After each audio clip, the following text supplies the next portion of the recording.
We got a lot of fan questions because we sure. posted it and we're like, we're going to sit with Mike. I love this question, Fernanda.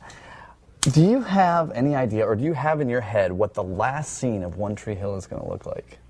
And I'm not saying season, like what season is it going to be or whatever, but how do you see the show closing? Yeah, I actually do. Really? And I probably had it after I wrote the pilot.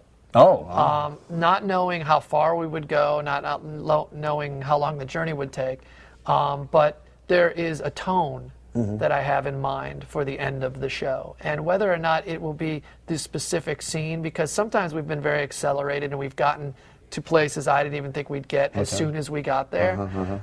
So I'm not sure. There are shades of the scene that I had in my head that are still there, but the tone is still very consistent with what I want it to be. So that's a great question. Yeah.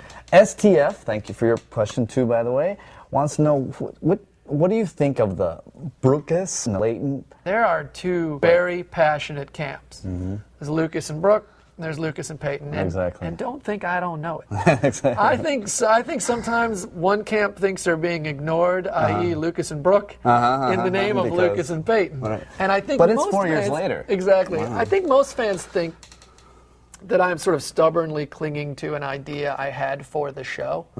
And that's actually not true. Okay. You heard it. Do I think that Lucas and Peyton were designed as soulmates and destined to be together? Well, there was a lot of that, sure. Do I insist that that's the journey that we will absolutely take? No, it's not.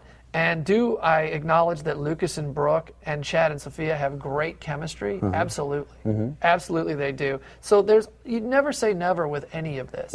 But like you said, there are also all kinds of other things that enter into that picture. Not to mention, look, Chad and Sophia get along wonderfully. But they were married. Right. I think you have to understand that first and foremost, we're all human beings, and they are wonderful at creating characters and playing roles. And there was a lot of talk about, they said they wouldn't do this or that. No actor on this show has ever said no. To I insist on not doing anything. Is that because of your iron fist? You know what? As you can tell, there's not much of an iron fist around here. What's wonderful about our cast is that after 100 episodes, it's become so much of a family. And there are so many acts of kindness the fans don't see. A lot of times, we will sit down as a family would and say, let's talk about our family. And let's talk about what's going to make us all happy. And let's talk about what's creatively going to excite you and you and you this year, because it's 22 episodes, and while we all acknowledge we have a wonderful opportunity to do it again, and we do, we also know that makes for a long, passionate, emotional year. And let's figure out how we all can be creatively enthused to do this together. And pretty much that's been the case here, and I think that's how you get to 100 episodes. I agree. Congratulations on the 100 episodes. And speaking of family, this has felt like very much like a family experience. I hope so. I hope so. You can get a sense of it when you're here. Yeah. There are some interviews that go good and some interviews that go great, and I'm having a great time. I'm glad. Thank you very much. I really feel like that's the case here, and I love it when people respond to it, because they say, wow, it's really great here, and you guys all seem to be having fun.